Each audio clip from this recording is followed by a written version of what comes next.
পেঁয়াজগুলো একটু লাল করে ভেজে নেবেন।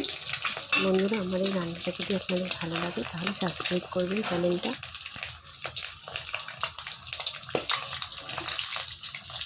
আমার নাম অরিক কিন্তু আমি নতুন খুলেছি, ব্লগ খুলেছি ইউটিউবে।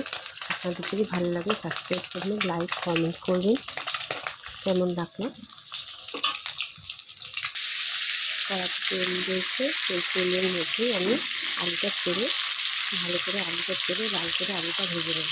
ভেজে নিয়ে তারপর পেঁয়াজটা আর ইয়েটা দেব।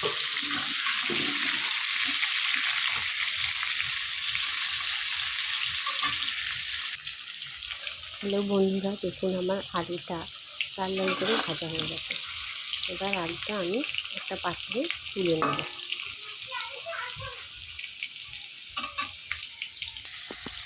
দেখুন বন্ধুরা, কড়াতে পেঁয়াজ দিয়ে দিলাম।